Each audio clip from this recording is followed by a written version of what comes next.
Algunos de ustedes dirán, después de los años que llevo en la iglesia, después de lo que he leído de la Biblia y de los años que llevo de alguna manera congregándome aquí o en otras congregaciones, yo ya sé lo que es el Evangelio. Saben que yo tengo dudas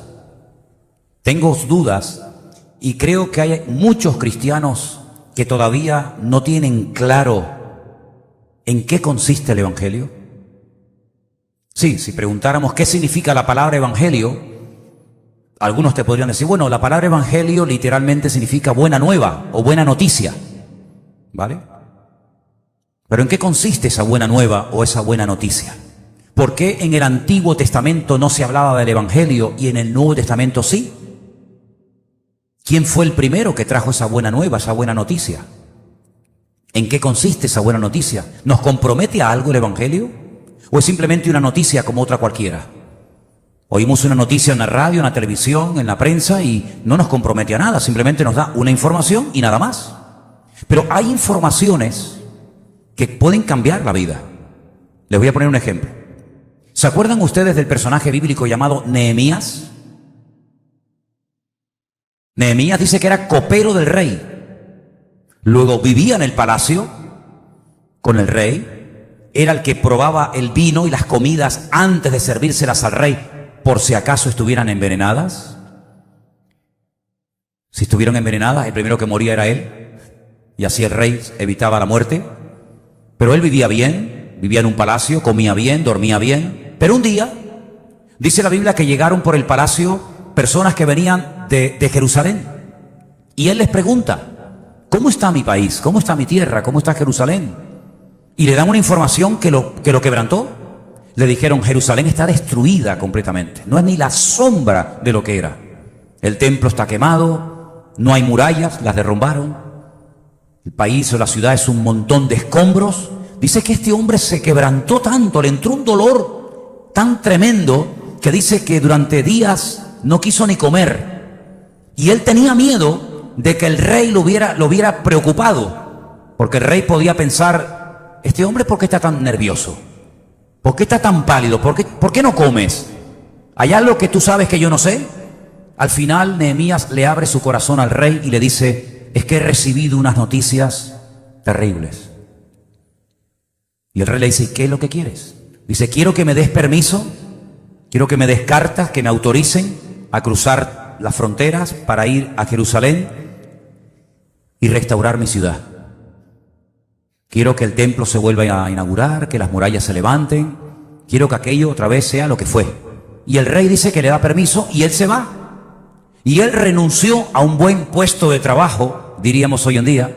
Renunció a su comodidad para irse a trabajar como un peón a Jerusalén.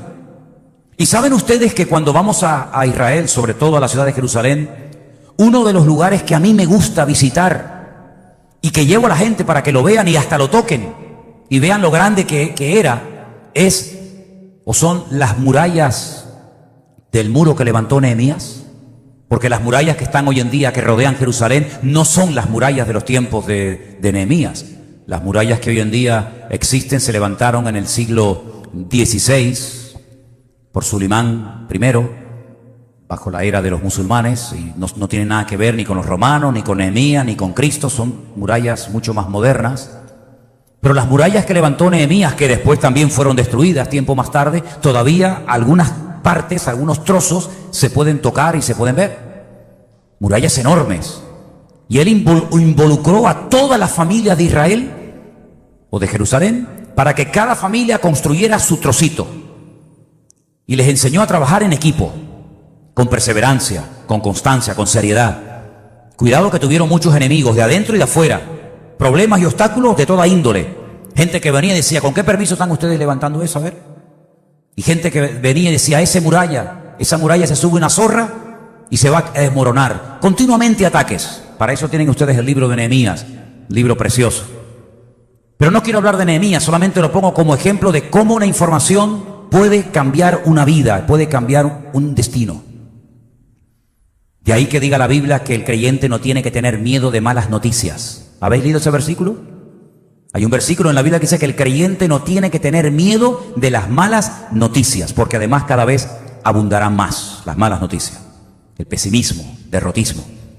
Pero el Evangelio no son malas noticias, el Evangelio es la buena nueva, la mejor noticia del mundo. ¿Pero qué noticia es esa? La noticia de que Dios amó tanto a este mundo que manda a su Hijo Jesucristo a la tierra para que cargue el pecado de toda la humanidad, evidentemente el nuestro también, muera en una cruz derramando su sangre y a través de su sacrificio, Él como sustituto nuestro, ocupando nuestro lugar, muera por nuestros pecados y así nosotros, creyendo en su obra, podemos ser perdonados y pasar de muerte a vida y convertirnos en hijos de Dios. Esa es la mejor noticia que un ser humano puede escuchar en esta vida, ¿sí o no? Saber que Dios me amó tanto, tanto, tanto, que viendo que yo nunca voy a poder obtener el perdón de mis pecados, ni con las velas, ni con las misas, ni con los sacrificios, ni con nada, Dios dice, mira, ya está, no sigas, porque es como una hormiga que quiere subir al Everest. Nunca va a poder subir, es imposible. En vez de hacer el esfuerzo ustedes por subir aquí arriba, yo lo que voy a hacer es al revés. Voy a bajar, me voy a encarnar, me voy a hacer como uno de ustedes, humano, limitado en tiempo y en espacio, nacido de una mujer llamada María, y voy a vivir como ustedes y al final de mis días voy a morir en la cruz, pero no piensen que cuando me maten van a acabar conmigo, sino que al tercer día resucitaré y ascenderé otra vez al Padre y le diré, Padre, ya está toda la obra hecha, ahora no los castigas a ellos, me has castigado a mí, y ahora cualquiera de humanos en la tierra que quiera creer en mí y que quiera recibir el perdón de sus pecados, lo vas a perdonar porque yo he muerto por los pecadores. Esa es la mejor noticia, ¿sí o no? La mejor noticia del mundo. Ahora bien, el Evangelio no solamente es una buena noticia, que es la que les acabo de relatar a grandes rasgos, sino que el Evangelio es entrar en el gobierno de Dios, bajo la cobertura de Dios. Vamos a ver, si yo viviera en cualquier país del mundo, en ese país, como en todos, hay unas normas, hay unas reglas. Por ejemplo, cuando vamos a Israel y nos dan la visa para poder entrar en el país, nos dicen que no podemos quedarnos en el país indefinidamente. El máximo que nos permiten ir son 3 meses. Y no podemos trabajar, porque la visa que te dan es de turista, no para trabajar. Si tú te quedas más de 3 meses, por ejemplo, en ese país, automáticamente te expulsan, te ponen un sello en el pasaporte y durante los próximos 5 años no puedes volver más, porque has quebrantado la ley del país. Es decir, cada país tiene sus normas, cada país tiene sus reglas. El Evangelio, el reino de Dios, el gobierno de Dios también tiene sus normas y es bueno que las conozcas para que puedas cumplirlas. Amén, hermanos. Cuando Dios creó a Adán y a Eva, Dios le dio instrucciones. Dios le dijo al hombre lo que tenía que hacer y lo que no tenía que hacer. Una de las cosas que le dijo que tenía que hacer era ponle el nombre a los animales. Yo los he creado, pero no tienen nombre. No tienen nombre ninguno de los animales. Ese es un trabajo que yo te dejo para que tú lo hagas. Y fue el hombre el que, viendo la esencia de cada animal, descubrió la esencia del animal y nombró a cada animal por su propio nombre. Y cada nombre de animal en hebreo significa algo, ¿vale? Dios le dijo, cuida del huerto, lábralo, trabájalo, disfruta, y le fue dando un trabajo, le fue dando unas normas, porque él estaba bajo la cobertura, bajo el gobierno, si me permiten, de Dios. Pero no puedes hacer esto, no puedes hacer lo otro, etc.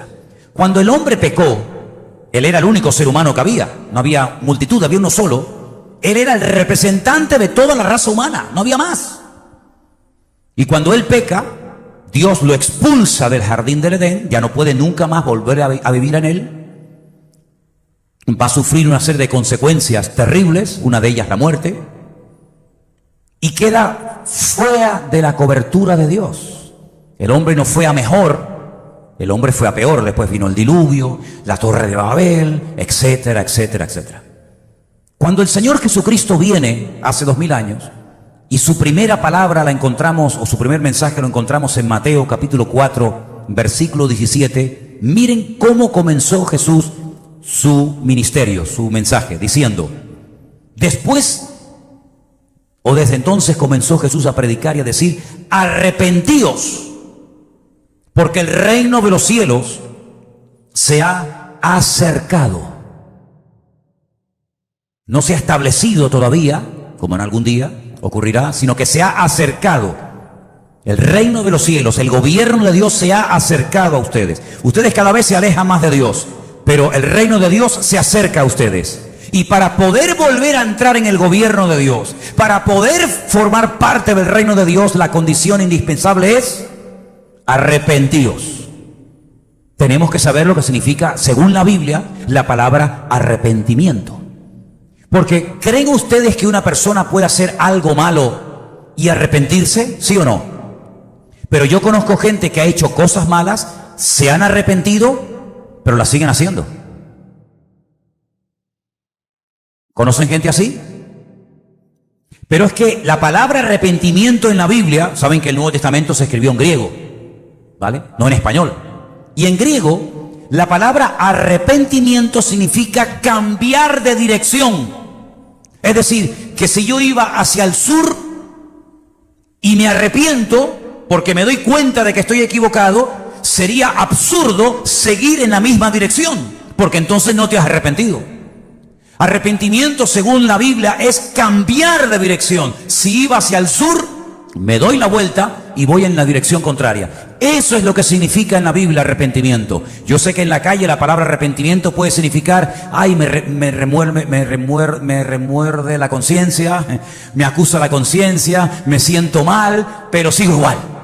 No. En la Biblia, cuando te arrepientes es que vas a cambiar, porque si no cambia, entonces es que no estás arrepentido. ¿Se entendió o no? Bien. ¿Qué es lo que está diciendo el Señor? ¡Cambien! ¡Cambien! Ahora, mi pregunta es: si el Señor nos llama al arrepentimiento, mi pregunta es: ¿a todos o a unos cuantos? A todos. Luego, todos estábamos en un camino equivocado. ¿Me pueden responder? Si Él nos llama a todos al arrepentimiento, quiere decir que el camino, la vida, entre comillas, cristiana, que llevábamos antes no era la correcta, porque si no, no tiene sentido llamarme al arrepentimiento. El que tiene que arrepentirse, el que tiene que cambiar de dirección, es el que va por un camino equivocado. El que va por el camino correcto no tiene que arrepentirse, no tiene que cambiar de rumbo. Luego, si el Señor a ti, como tú acabas de confesar con tu boca, te llamó al arrepentimiento, y a mí también, y a todos y cada uno de nosotros, eso quiere decir, nos guste o no, que el camino por el que íbamos antes no era el correcto. Porque si no, no tiene ningún sentido llamar a una persona que va por el camino correcto, llamarla al arrepentimiento. La pregunta es: pues entonces, ¿por qué camino íbamos antes? Porque en ese camino que todos llevábamos antes, algunas cosas, no todas, algunas cosas las hacíamos bien. Pero es que aquí no consiste en hacer unas cosas bien y otras mal, sino aquí consiste en hacer todas las cosas bien. Dicen que algunas personas en los tiempos de Cristo, cuando terminaba el día, tenían unas jarras donde metían o una piedra blanca o una piedra negra. Si el día había sido bueno, si te habías esforzado, si habías hecho las cosas bien, habías agradado a Dios, habías cumplido con su palabra, metías una piedra blanca. Si habías hecho cosas malas, no habías obedecido como tenías que haber obedecido al Señor, metías una piedra negra. Y al final de la semana o del mes, se contaban las piedras blancas y las negras y podías más o menos saber si ibas bien encaminado o ibas mal encaminado según el número de piedras blancas o negras. Pero es que eso no es la vida cristiana. No es una de cal y una de arena. Hoy obedezco y mañana desobedezco. Hoy me porto bien y mañana rompo todo. No. La vida cristiana consiste en hacer siempre las cosas decentemente y con orden, y hacerlas bien. ¿Cuántos dicen amén? Una de las cosas que todos hicimos mal, todos, yo creo que sin excepción, es quebrantar una de las normas básicas de nuestra relación con Dios. Quiero llevarles al capítulo 20 del libro de Éxodo. ¿Lo tenemos por ahí? Éxodo capítulo 20. Y dice así, preste atención por favor. Habló Dios todas estas palabras diciendo, no lo quites. ¿Quién habló? ¿Quién va a decir lo que ahora vamos a leer? ¿Quién lo habló? Dios. No es un hombre cualquiera, no es uno que apareció por allí y dijo: a ver, voy a decir unas cositas, apúntalas. Dios habló todas estas palabras diciendo, a ver qué dijo Dios. Yo soy el Señor tu Dios, que te saqué de la tierra de Egipto, de casa de servidumbre. No tendrás dioses ajenos delante de mí. No te harás imagen ni ninguna semejanza de lo que está arriba en el cielo, ni abajo en la tierra, ni en las aguas debajo de la tierra. No te inclinarás a ellas, ni las honrarás, porque yo soy el Señor tu Dios, fuerte, celoso, que visito la maldad de los padres sobre los hijos hasta la tercera y cuarta generación de los que me aborrecen. Y hago misericordia a millares, a los que me aman y guardan mis mandamientos. ¿Cuántos de los que estáis aquí, antes de haber conocido el Evangelio, antes de haberse arrepentido, adorasteis o le disteis culto, o honrasteis algún Dios, alguna imagen, algo que no fuera el verdadero Dios? ¿Hay alguien aquí que cayó en ese pecado?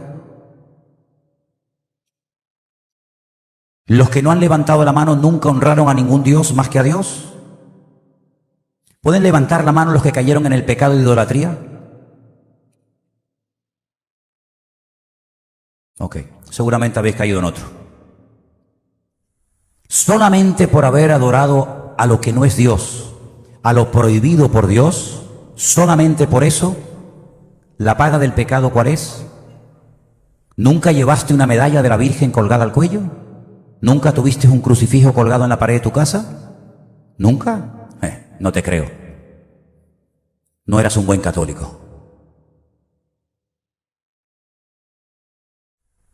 No se puede adorar a ningún personaje bíblico, ni siquiera a un personaje bíblico bueno como por ejemplo Pablo, Pedro, María, Santiago, Tomás, Juan. ¿Tampoco a los buenos? ¿No? ¿Por qué? Porque Dios dice que eso es idolatría. Si alguien que se congrega aquí lo sigue haciendo, usted está pecando. Si usted viene a esta congregación y usted sigue adorando a santos, a imágenes, San Pancracio, ahora estaban con la Virgen de Regla, la Coromoto, a la Guadalupe, a la aquí, la de Candelaria, a la Madonna, etcétera, etcétera, usted no está agradando a Dios. Usted está cometiendo adulterio espiritual. Porque usted está dándole culto a otros dioses y dice la Biblia que eso está prohibido. Y el Señor dice, al Señor tu Dios adorarás y a Él solo servirás. Cuando yo leí eso por primera vez, yo me asusté. Porque yo no había leído la Biblia en mi vida. La primera Biblia que leí en mi vida me la regalaron una vez que fui a una iglesia, un culto. Y cogí la Biblia y me fui a hablar con un buen hombre, un cura que me daba clases a mí de física y química en los salesianos, don Gilberto, y le dije, don Gilberto, ayer estuve en una iglesia evangélica y me regalaron una Biblia y leí esto, y le leí los 10 mandamientos. Yo me sabía y me sé los 10 mandamientos del catecismo, que no son estos, dicho sea de paso. El primer mandamiento del catecismo que dice, amarás a Dios sobre todas las cosas y a tu prójimo como a ti mismo. Pero es que eso no dice en Éxodo 20. Los 10 mandamientos no empiezan así. Se han cargado los 2 primeros, no están. Entonces, claro, cuando yo leo los 10 mandamientos, Éxodo 20, y no me coinciden con los 10 mandamientos que yo aprendí, me fui a hablar con el cura.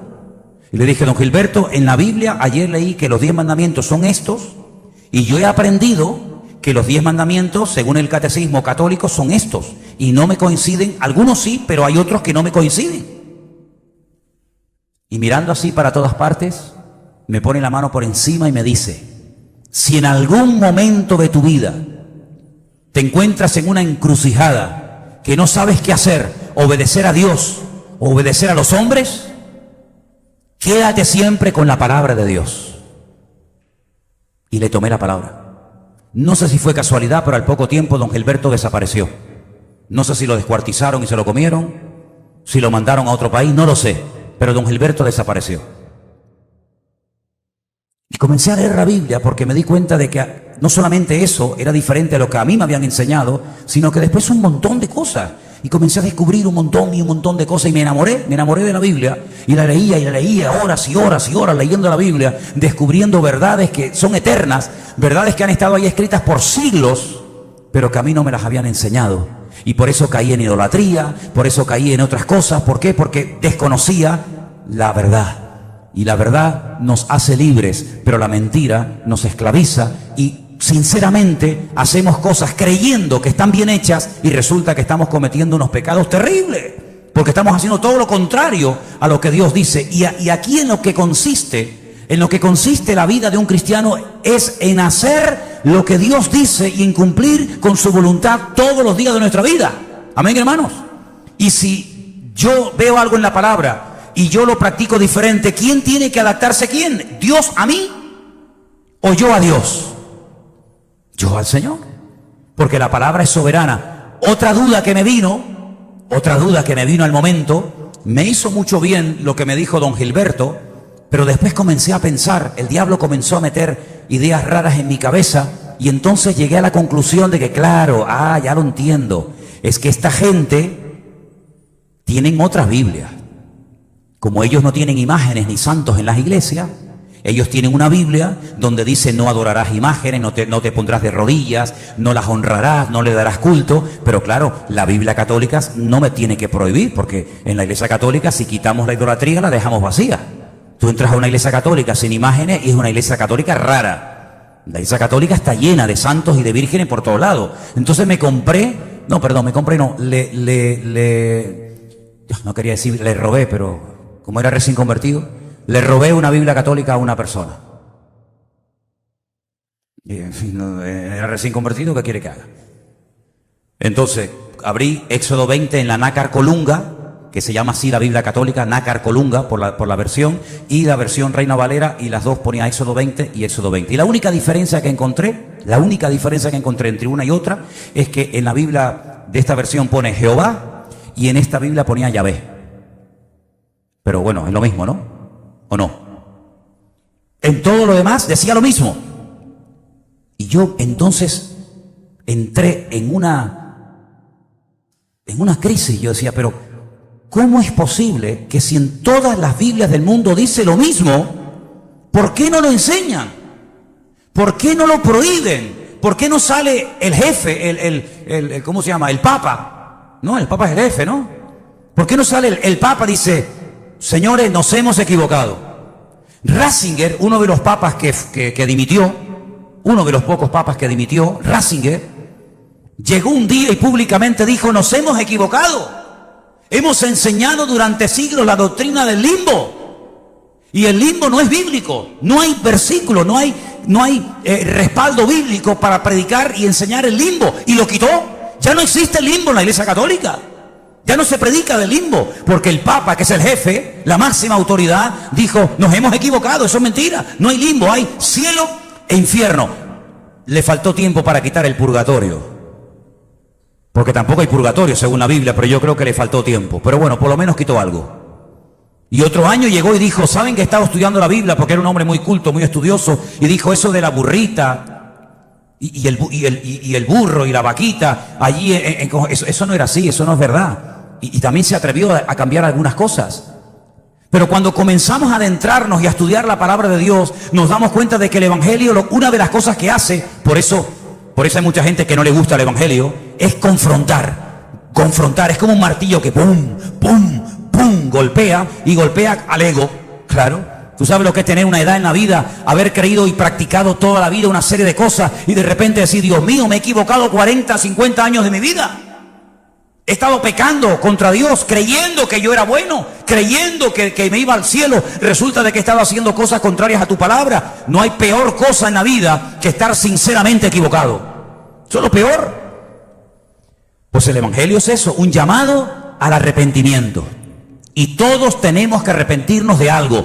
Eso de que dicen yo soy bueno, eso es mentira. Basta que lo digas para que te des cuenta de que no eres tan bueno. Porque la Biblia dice que no hay bueno, no hay justo, ni uno. Ni uno es justo. Y por eso la gente se esfuerza en hacer y en hacer y en hacer cosas, creyendo que haciendo cosas van a comprar el favor y el perdón de Dios, y se equivocan. Separados de mí, nada podéis hacer, dice la palabra.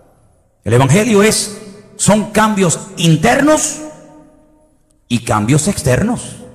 ¿A qué me refiero cuando digo esto? Vamos a ver, un cambio interno, cambiar mi filosofía de vida. Si yo antes me postraba ante una imagen y ahora no lo puedo hacer, tengo que cambiar internamente. Tengo que decir, me arrepiento, cambio. Hay cambios internos. Si antes odiaba, ahora no puedo seguir odiando. Si antes no perdonaba, ahora tengo que perdonar. Son muchos cambios internos, es una confrontación continua. Pero hay cambios externos también, ¿o no? Claro que también hay que cambiar por fuera. Imagínense, con todo mi respeto, una chica prostituta que ha ejercido la prostitución toda su vida. ¿Cómo visten las prostitutas, hermanos? Pues hombre, visten de una forma muy provocativa. ¿Para qué? Para coger clientes, para tener clientes. Imagínense que se convierte a Cristo y que viene a los cultos con una minifalda que le llega hasta el sobaco. Hombre, en ese caso, pues esa mujer que ha ejercido la prostitución tendrá que plantearse que a partir de ahora tiene que venir a la iglesia de una forma más decorosa. Imagínense un travesti, un hombre que se ha vestido y se ha comportado como una mujer toda su vida. Tendrá que cambiar internamente, claro, como todos, pero ¿y externamente? Claro, también, lógico. Tendrá que vestirse, si es usted un hombre, como un hombre. Y si es mujer, pues tendrás que vestirte de mujer. Y tendrás que dejar de venir con tacones así de alto y ponerte zapatos de hombre. Claro que hay cambios internos y cambios externos, por supuesto. Claro que sí, por supuesto que sí. Hay algunas cosas que no se pueden cambiar, como por ejemplo cuando hablábamos con Adrián y con otros hermanos, los tatuajes. Bueno, hay gente que se tatuó y se pintó demonios y se hizo barbaridad y ahora se convierten a Cristo. ¿Y ahora qué hago? ¿Me corto los brazos? Ahora, pues mira, testifica y decir, mira, de aquí me sacó el Señor, gloria a Dios, ¿no? Pero en lo que puedas cambiar, cambia. Por ejemplo, si antes en tu casa tenía una virgen de esta de 1,5 metros, pues habrá que quitarla.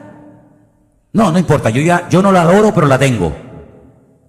Pues imagínate que fueras drogadicto y que consumieras heroína, cocaína. Decir, no, yo no la consumo, pero tengo ahí en el cajón 5 o 6 kilos de cocaína y 4 kilos de hachís.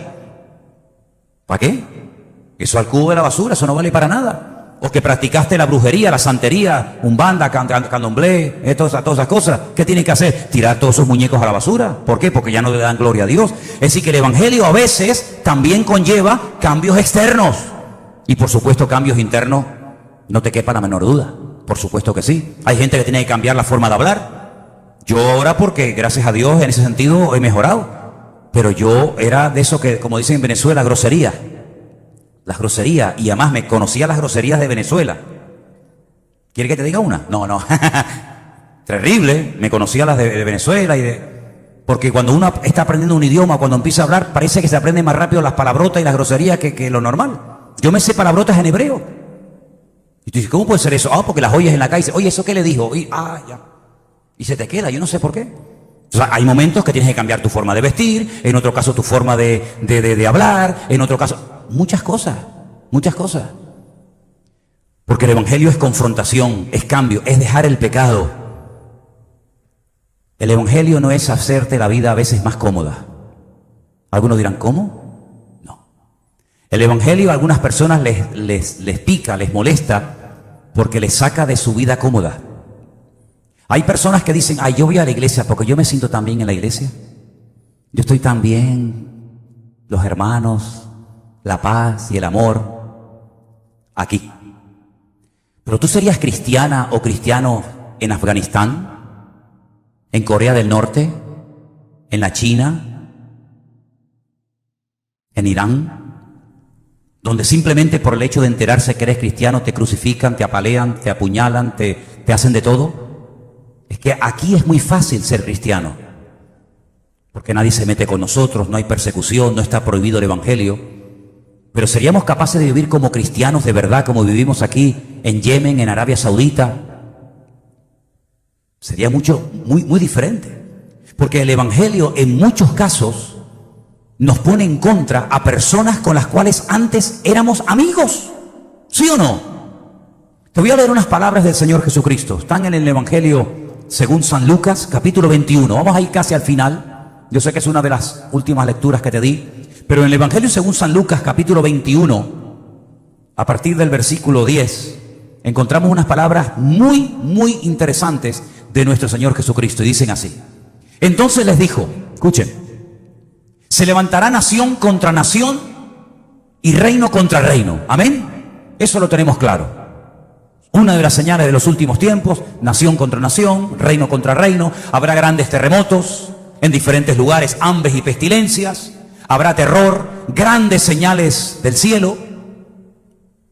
Pero antes, escuchen, antes de todas estas cosas, os echarán mano, os perseguirán, os entregarán a las sinagogas y a las cárceles, y seréis llevados ante reyes y ante gobernadores por causa de mi nombre. Y esto os será ocasión para dar testimonio. Proponed en vuestros corazones no pensar antes cómo habéis de responder en vuestra defensa, porque yo os daré palabra y sabiduría, la cual no podrán resistir ni contradecir todos los que se opongan. Mas seréis entregados aún por vuestros padres y hermanos y parientes y amigos, y matarán a algunos de vosotros. Y termino con el verso 17 que dice: y seréis aborrecidos de todos por causa de mi nombre. Creemos que se levantará nación contra nación, no tenemos la más mínima duda. Creemos que el mundo irá de mal en peor, que habrá terremotos, que habrá falsos profetas, falsos maestros, falsos apóstoles, falsos cristos. Todo eso lo creemos. Que habrá guerra, que habrá hambre, pestilencia. No hay ningún problema en eso. Pero cuando llegamos y leemos que va en el mismo mensaje: seréis aborrecidos, seréis perseguidos, e incluso en algunos casos tu propio padre, tu propio marido, tu propio hijo, tu propia esposa te entregarán, te traicionarán. Ahí como que nos ponemos en guardia y decimos: no, eso no puede ser. Es decir, una parte sí puede ser. Las guerras, los terremotos, los huracanes, los tsunamis, eso sí puede ser. Pero cuando llegamos ya a lo personal, a lo que me afecta a mí, que mi marido se me ponga en contra, que mi familia me deje de hablar, que mi amigo me entregue, que mi esposa me traicione, ahí como que decimos: no, ahí no. Pero sí que va todo en el mismo paquete, hijo. O tú solamente coges lo que te interesa y lo que no te gusta lo dejas a un lado. Esto no es como cuando entramos a un sitio y vemos en las fotografías en la pared y decimos: no, con cebolla no me la ponga con cebolla. No, no, póngame una. Y tú vas escogiendo y picoteando la comida. El evangelio no es escoger lo que te gusta, es escogerlo todo o nada. Y si no coges todo, tú no has entendido el evangelio, tú no eres convertida, tú no eres convertido.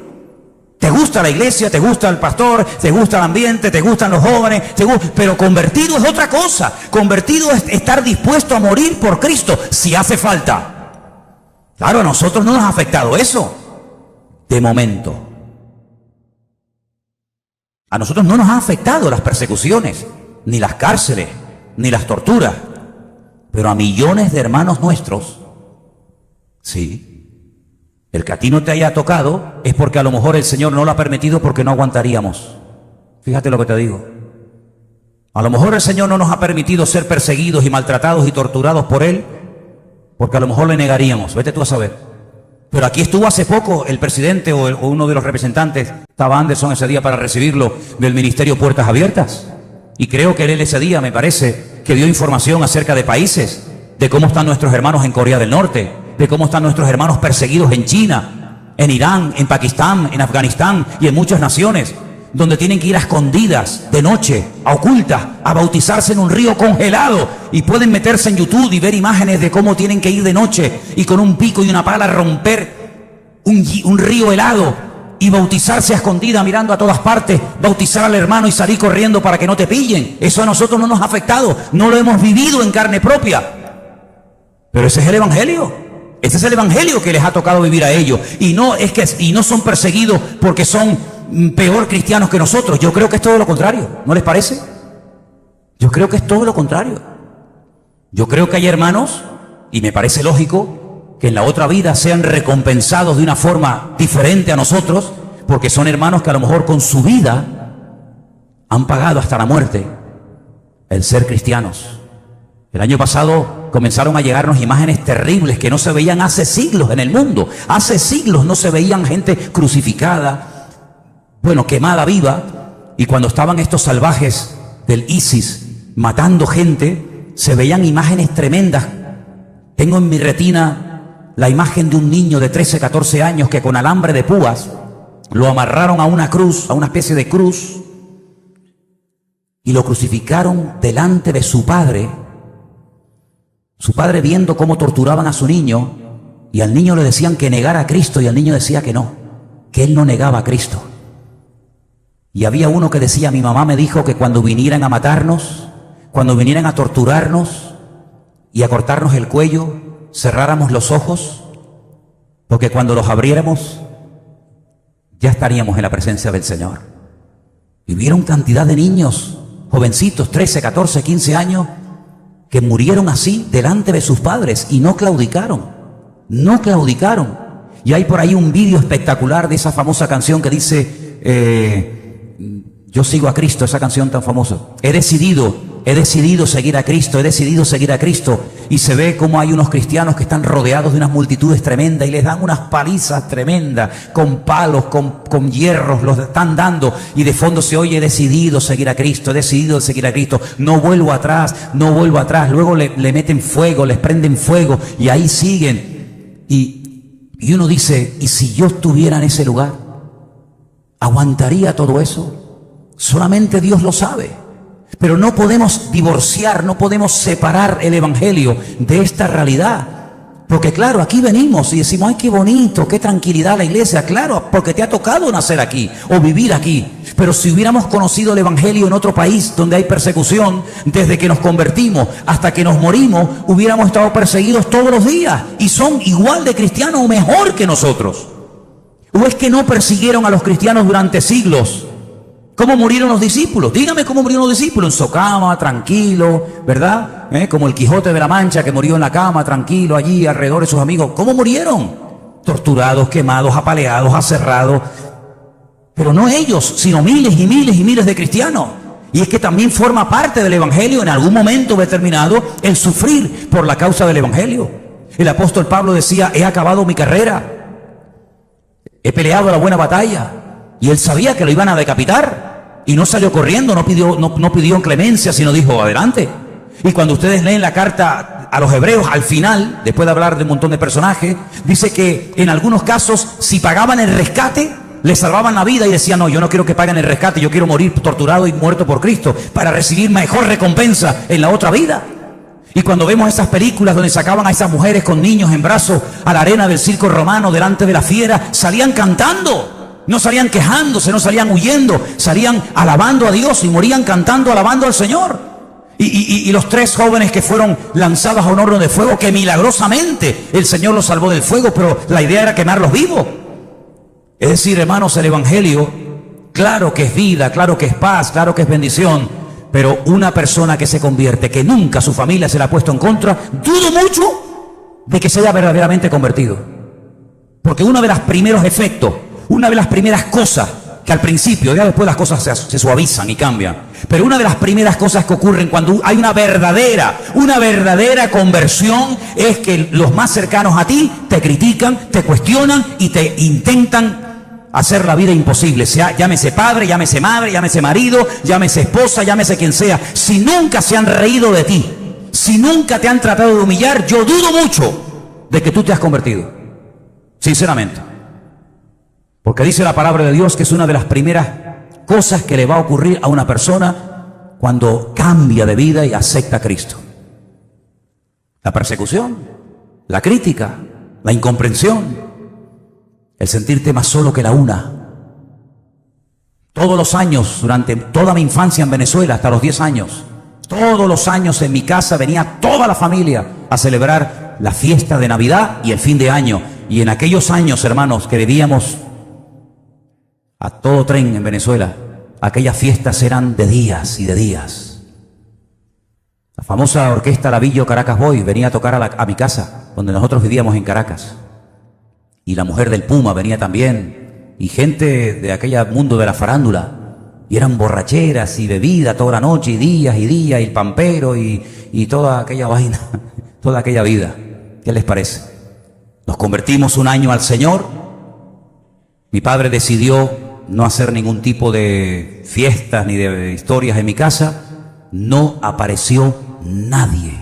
Esa Navidad la recordaré toda mi vida.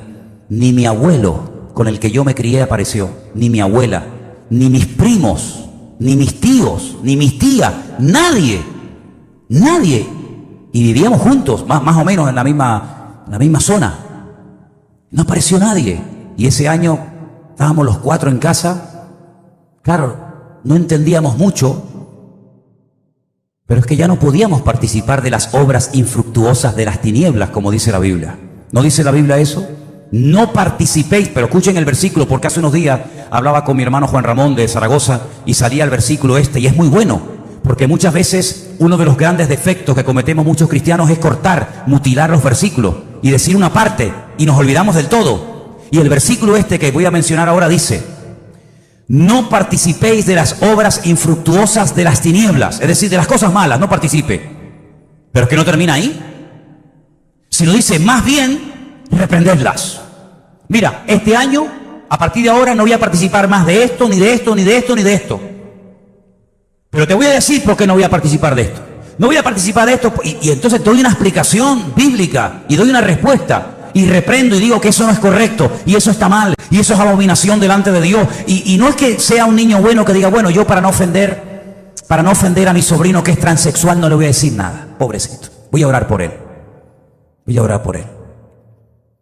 No participo de eso. No participo de los abortos, pero no me voy a quedar callado cuando me preguntan cuál es mi opinión sobre el aborto.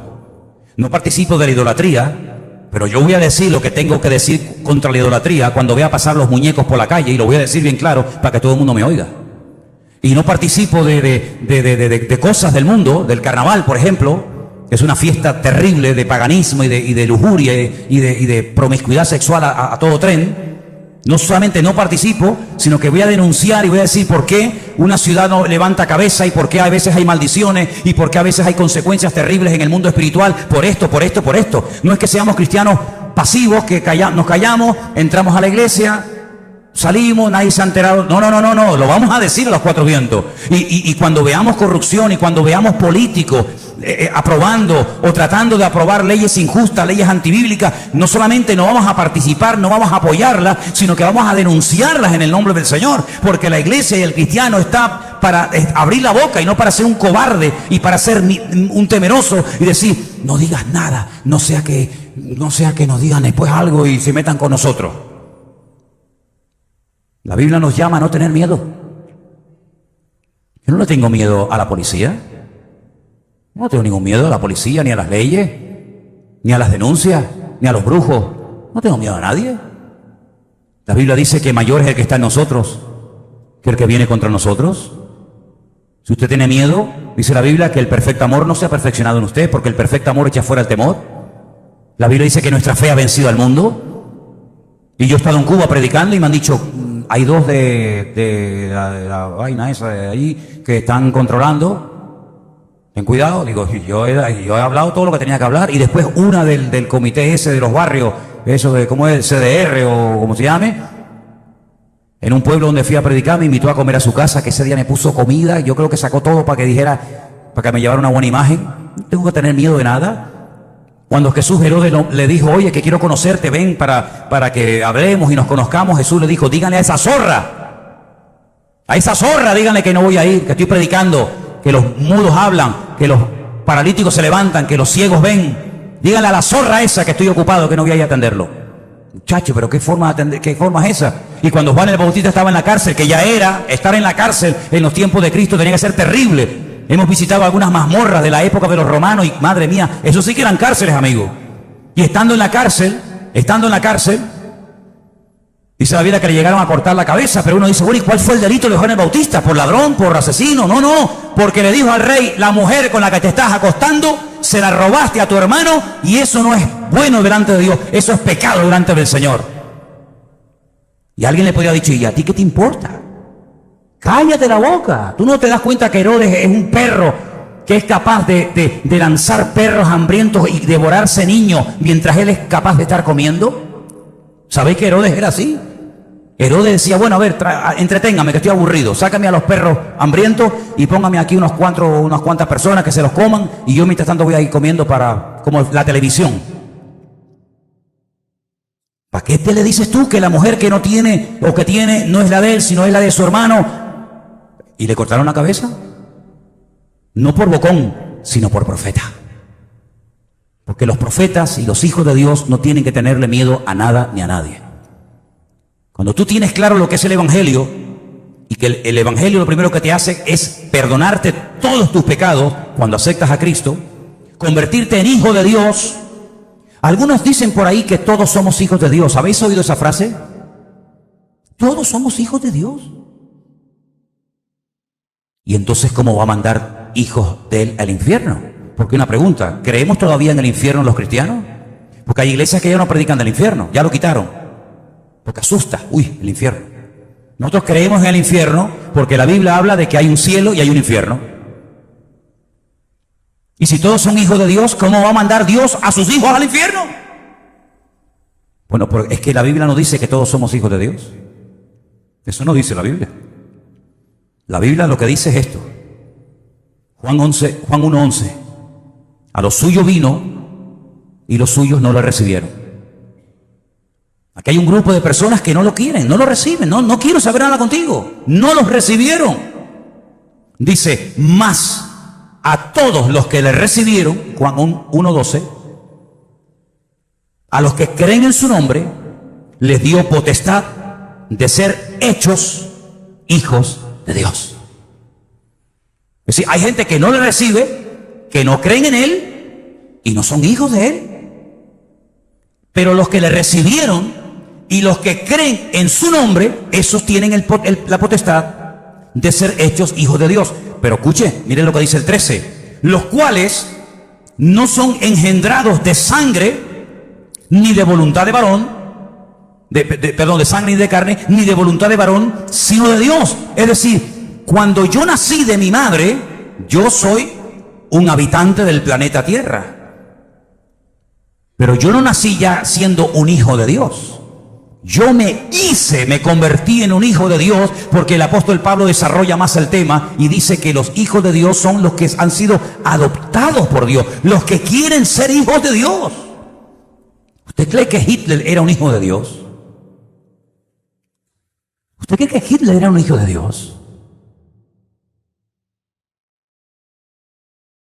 ¿Usted cree que estas personas que matan y asesinan y violan y secuestran pueden tener el privilegio de ser llamados hijos de Dios? ¿No habla la Biblia, pregunto, no habla la Biblia de hijos del diablo? Jesús una vez le dijo a los judíos, ustedes son hijos de vuestro padre el diablo.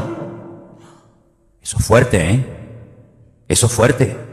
Decirle a un judío, practicante, fariseo, religioso, hace 2000 años, ustedes no son hijos de Abraham, porque si ustedes fueran hijos o descendientes de Abraham, creeríais en mí, porque Abraham me vio a mí y se alegró y festejó mi día. Ustedes no son hijos de Abraham, ustedes son hijos de vuestro padre, el diablo. Luego la Biblia habla de hijos de Dios y de hijos del diablo, de hijos de luz, hijos de tiniebla, hijos de desobediencia, hijos de ira. Hay que estudiar todo eso. Entonces, cuando una persona cree en el Señor, cuidado, yo pregunto una cosa. Si solamente por creer en Dios nos convertimos en hijos de Dios, si solamente fuera ese requisito, voy a intentar hacer la pregunta lo más claramente posible porque espero una respuesta vuestra. Si el requisito para ser hijo de Dios es única y exclusivamente creer en Dios, el diablo tenía que ser hijo de Dios. Porque el diablo cree en Dios, ¿o no? El diablo habló con Jesucristo. Usted nunca ha visto a Jesucristo, nunca ha hablado con Él, ni yo tampoco. Pero el diablo habló con Jesucristo. Lo vio, sabe cuánto medía, sabe si era gordo, flaco, alto, feo, guapo. Él sabía cómo era. Dice, si tú eres el Hijo de Dios, dile a esta piedra que se convierta en pan. Y Jesús le contesta y tiene ahí un intercambio de palabras en el desierto. Satanás vio a Cristo. Satanás vio a Dios, ¿sí o no? ¿Dónde estaba Satanás al principio? Al lado de la presencia de Dios. organizando toda la alabanza, la adoración. El diablo no es un ateo.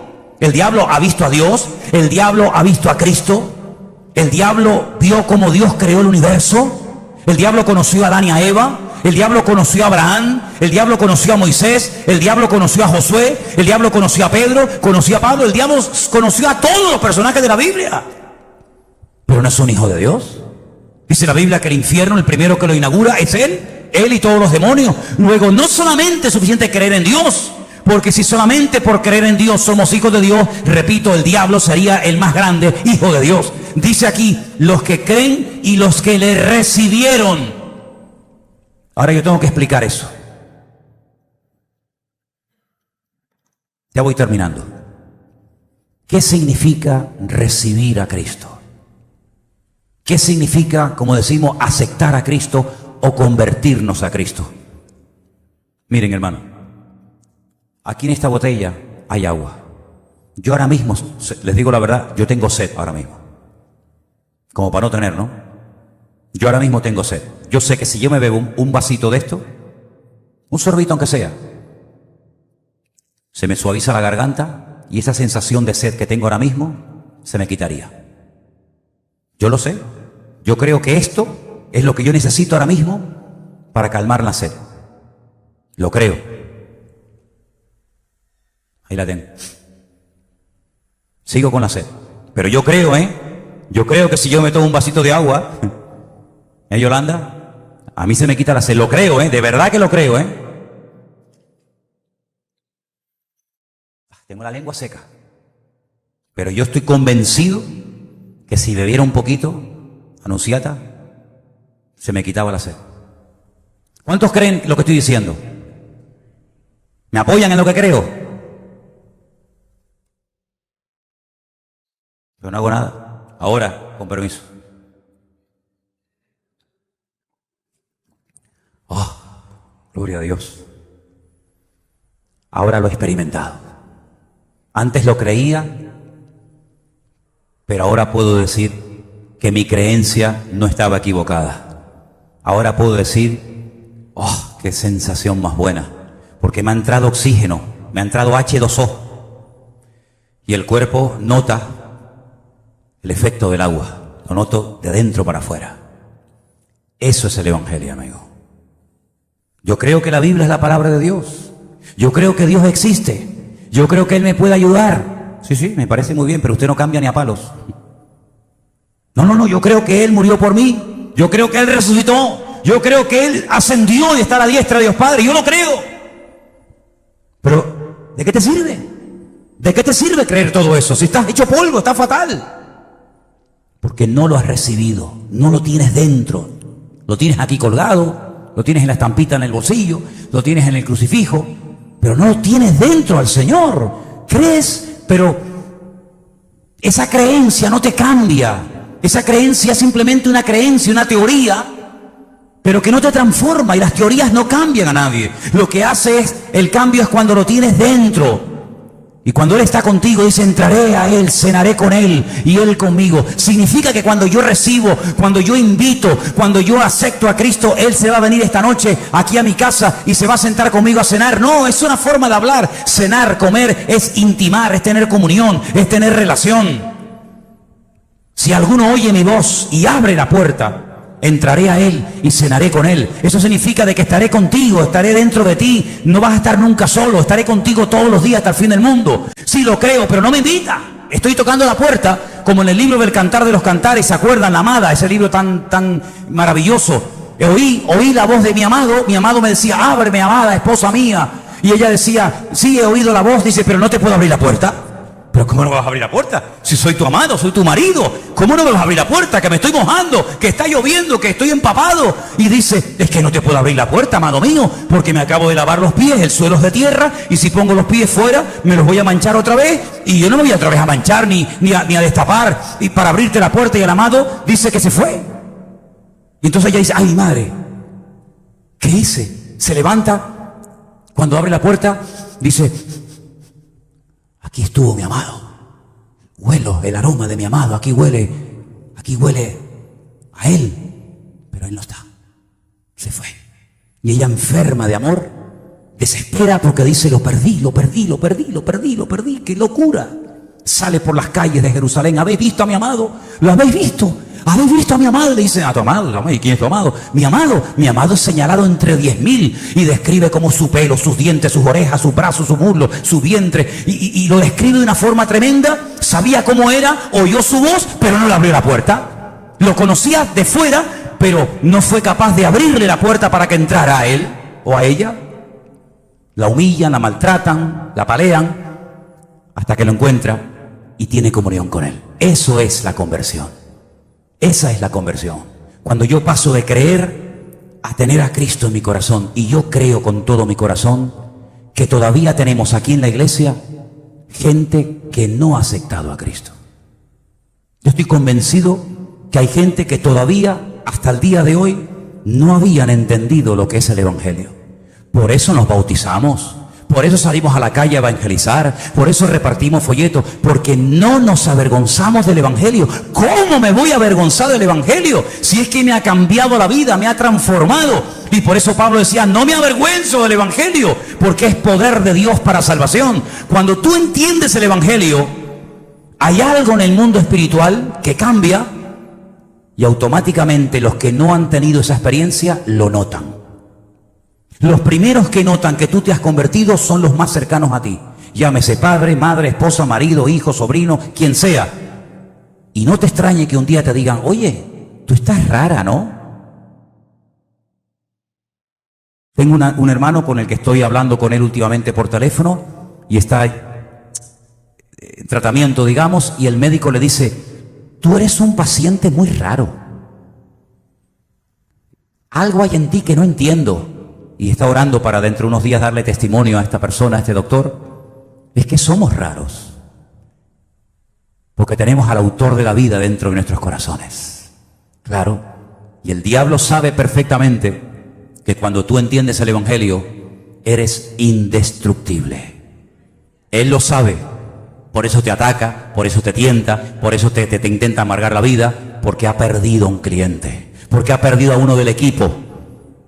Pero nunca más vamos a dar marcha atrás. ¿Cuántos dicen amén? Eso es el Evangelio.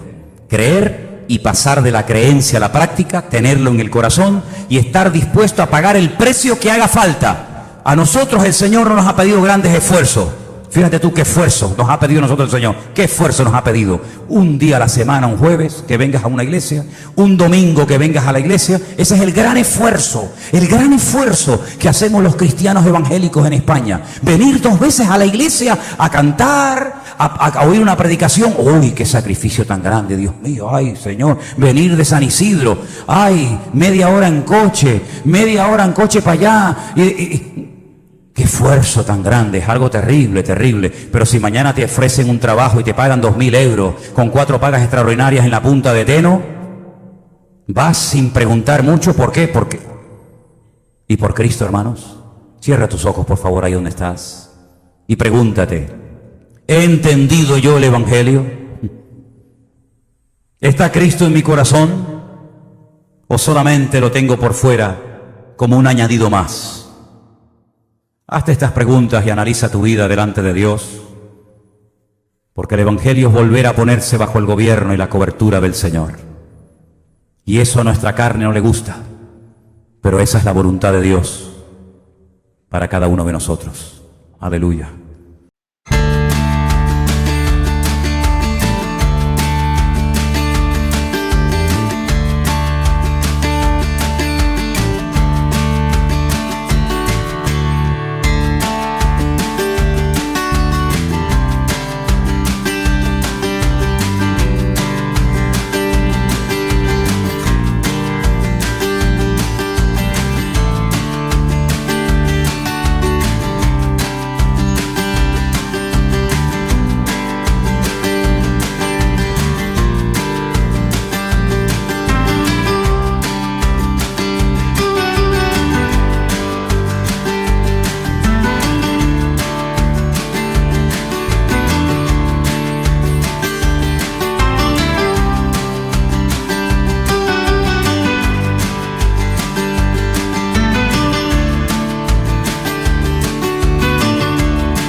sitting here for hours as I wish for this to start. I set my standards high in hopes they will not fall apart. It's almost like I fell asleep. My doubts have seemed to fade because I've opened up my eyes to see I'm right on time. When the world is crumbling all around you, when everything is gray, no more illusions, and you feel the gravity pulling you closer to the ground. Take me, take me.